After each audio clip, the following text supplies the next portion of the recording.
అందరికీ నమస్కారం. మా ఉమెన్స్ స్పెషల్ ఛానల్కు శుభస్వాగతం. నేను మీ గాయత్రి వాడ్రేవు. మరి కార్తీక మాసంలో 18వ రోజు. ఈరోజు పాటించవలసిన నియమాలు ఏమిటి, దానం చేయవలసిన వస్తువులు ఏమిటి, పూజించవలసిన దైవం ఎవరు, ఏ మంత్రంతో జపించడం ద్వారా శుభ ఫలితాలను పొందవచ్చు, మరియు ఈరోజు నిషేధించవలసిన ఆహార పదార్థాలు ఏమిటి, ఈ విషయాల గురించి ముందుగా తెలుసుకుందాము. 18వ రోజులో భాగంగా ఈరోజు దానం చేయవలసిన వస్తువులు పులిహోర మరియు బెల్లము. ఈ వస్తువులను బ్రాహ్మణోత్తములకు దానముగా ఇవ్వడం శుభ ఫలితాలను కలుగజేస్తుంది. మరి ఈరోజు పూజించవలసినటువంటి దైవము గౌరీదేవి. గౌరీదేవిని ఈరోజు మనము ఓం గౌర్యై స్వాహ, ఓం గౌర్యై స్వాహ ఈ మంత్రాన్ని జపిస్తూ మనము ఆరాధించడం ద్వారా మనకు ఆయురారోగ్య ఐశ్వర్యాలతో పాటు అఖండ సౌభాగ్యాలు కలుగుతాయి. మరి ఈరోజు నిషేధించవలసిన ఆహార పదార్థాలు పుల్లటి పదార్థాలను ఈరోజు తీసుకోకుండా ఉండడము మంచి ఫలితాలను కలుగచేస్తుంది.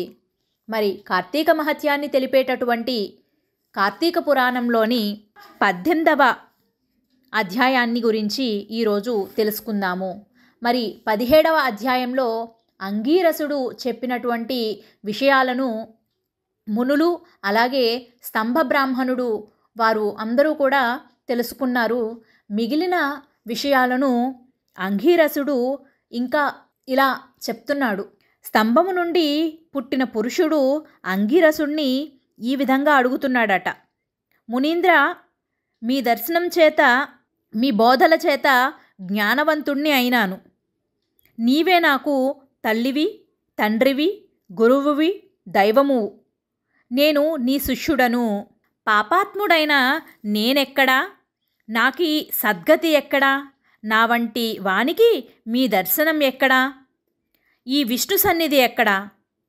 నాకేదో కొంచెం రవ్వంత పూర్వపుణ్యం ఉండేది.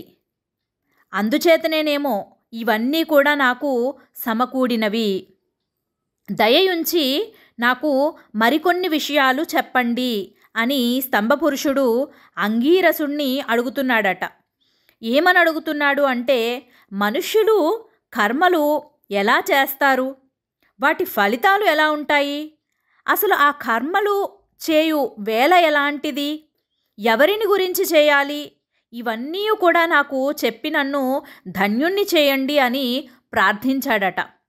ఆ ప్రార్థనలు విన్న అంగీరసుడు ఆ స్తంభ పురుషునికి ఈ రకంగా చెప్తున్నారట. ఓయి, మంచి విషయాలు అడిగావు.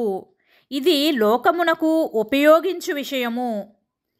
అనిత్యమైన దేహమును నమ్మి ఇంద్రియలోలుడై ఆత్మజ్ఞానము లేకుండా ఉండకూడదు. ఆత్మకు సుఖదుఖాది ద్వంద్వములు ఉండవు. ఆత్మజ్ఞానము కలుగునంత వరకు కూడా కర్మలను ఆచరింపవలెను. వాటి వలన జ్ఞానము, దాని వలన ఆత్మానాత్మ వివేకము కలుగుతాయి. శాస్త్రములు చెప్పిన రీతిగా స్నానాది కర్మలను భక్తి శ్రద్ధలతో చేయాలి. అలా చేసి కర్మల వలన మాలిన్యములు తొలుగుతాయి.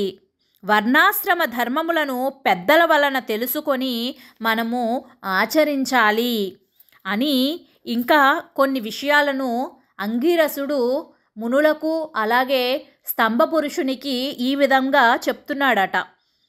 ఏమిటయ్యా అంటే, స్నానము చేయకుండా చేసిన కర్మ ఏనుగు మ్రింగిన వెలగపండు వలె నిష్ఫలితమవుతుంది. ద్విజులు ప్రాతస్నానము చేయవలెనే అని వేదములు చెప్పాయి.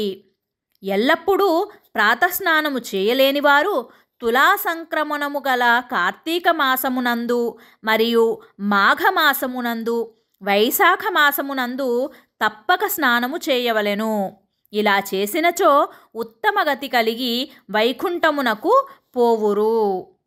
కాబట్టి కార్తీక మాసము మరియు మాఘ వైశాఖ మాసముల మందు తప్పకుండా కూడా స్నానము ఆచరించి మిగిలిన కార్యక్రమాలన్నీ కూడా చేసుకోవాలి. అలా చేయడం వలన వైకుంఠ ప్రాప్తి అనేది కలుగుతుంది అని అంగీరసుడు మనకు చెప్తున్నాడు. ఇంకా చాతుర్మాస్యాలలోనూ చంద్ర సూర్య గ్రహణములయందు కూడా స్నానము తప్పక చేయాలి. ద్విజులకు స్నానము, సంధ్య, జపము, హోమము, సూర్య నమస్కారములు అవశ్య కర్తవ్యములు.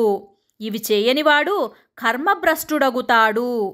అంతేకాక కార్తీక మాసము పుణ్యకాలము. ఈ కార్తీక మాసముతో సమానమైన మాసము ఇంకొకటి లేదు. కాబట్టి దీనిని మించిన పుణ్యకాలము లేదు. కాబట్టి వేదములతో సమానమైన శాస్త్రము ఎలాగైతే లేదో, అలాగే గంగతో సమానమైన తీర్థము ఏ విధంగా అయితే లేదో, బ్రాహ్మణ కులమునకు సాటి అయిన కులము ఏ విధంగా అయితే మరొకటి లేదో, భార్యతో సమానమైన సుఖము మరి ఒకటి లేదో, ధర్మముతో సాటి అయిన మిత్రుడు మరి ఒకడు లేడో, కంటితో సమానమైన జ్యోతి మరి ఒకటి లేదో, ఈ కార్తీక మాసముతో సమానమైనటువంటి మాసము మరి ఒకటి లేదు. అనగా ఇక్కడ మనకి ఈ అంగీరసుడు చెబుతున్న విషయం ఏమిటి అంటే, ఈ కార్తీక మాసములో దామోదరుడితో సమానమైన దేవుడు లేడు. కాబట్టి కార్తీక మాసములో చేయవలసిన కర్మ విశేషములను తెలుసుకొని ఆచరించినచో కోటి యజ్ఞములు చేసిన ఫలితము మనకు లభిస్తుంది. అంతేకాక విష్ణులోక ప్రాప్తి కలుగుతుంది అని చెప్పగా, ఈ విషయాలన్నీ విన్న ఆ స్తంభ పురుషుడు ఇంకా ఈ విధంగా అడుగుతున్నాడట. మునిపుంగవ, నీవు ఇందాక చాతుర్మాస్య వ్రతము అన్నారు కదా, అసలు అదేమిటి? పూర్వము ఎవరైనా చేశారా?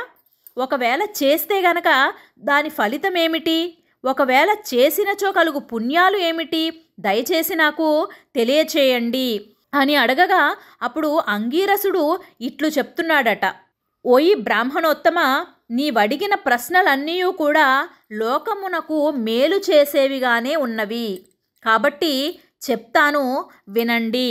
ఆషాఢ శుద్ధ దశమి నాడు జనార్దనుడు లక్ష్మీదేవితో కలిసి నిద్రించు వంకతో లక్ష్మీదేవితో కలిసి వెళ్ళి పాల సముద్రమునందు శయనిస్తాడు. మరలా కార్తీక శుద్ధ ద్వాదశి రోజున నిద్రలేస్తాడు. ఈ 4 నెలల కాలమును చాతుర్మాస్యము అందురు. శ్రీహరి ఈ 4 నెలలు కూడా సుఖముగా నిద్రించు కాలము కావున ఇది పుణ్యకాలము అయినది.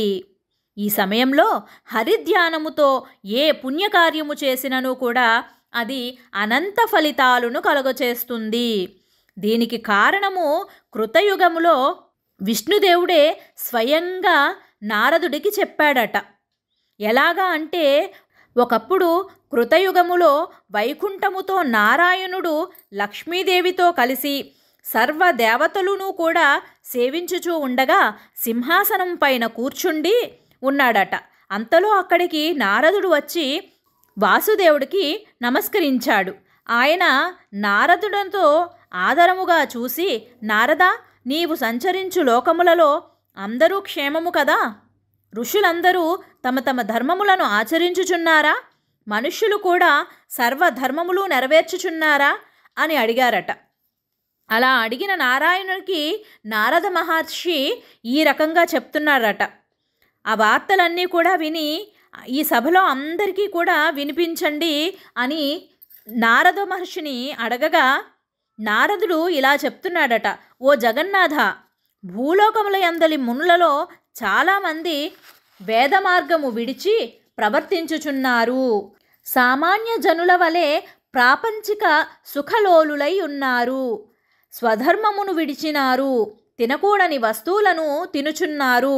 వేద బ్రాహ్మణ నింద చేయుచున్నారు. కొందరు మాత్రము పాపభీతి చేత స్వధర్మములను విడువకుండా నడుచుచున్నారు. అధర్మవర్తనులను నీవు శిక్షించి ఎట్లయినను కూడా ధర్మ మార్గములో పెట్టాలి అని చెప్పగా, అది విని వాసుదేవుడు లక్ష్మితో గరుక్మంతునిపై ఎక్కి భూలోకమునకు వచ్చి వృద్ధ బ్రాహ్మణ దంపతులుగా మారి పుణ్యతీర్థాలలోనూ క్షేత్రాలలోనూ ఆశ్రమాలలోనూ మునులను చాలామంది ఉన్న చోట తిరుగుచూ ఉన్నారట. వారికి కొందరు భక్తితో అతిథి మర్యాదలు చేసినారట. మరియు కొంతమంది వారిని చూసి, అనగా శ్రీహరిని లక్ష్మిని చూసి పరిహసించారట. మరికొందరు చూడనట్లు తప్పుకొని పోయినారట. మరికొందరు గర్వముతో పలుకరించకుండా వెళ్ళిపోయినారట.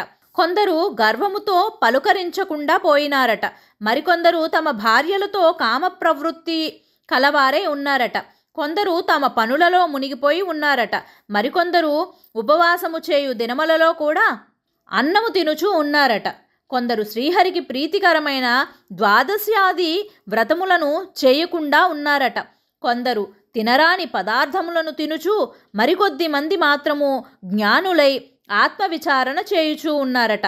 వాసుదేవుడు నిజరూపము ధరించి పరమ పుణ్యభూమి అయిన నైమిసారణ్యమునకు వెళ్ళినాడట. అక్కడి మహామునులందరూ కూడా దివ్యరూపుడైన నారాయణ్ణి చూసి శిష్యులతో సహా వచ్చి నమస్కరించి స్వాగతము పలికినారట.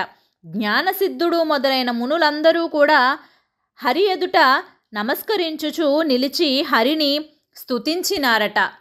మరిన్ని విషయాలు మనము 19వ అధ్యాయంలో తెలుసుకునే ప్రయత్నం చేద్దాము.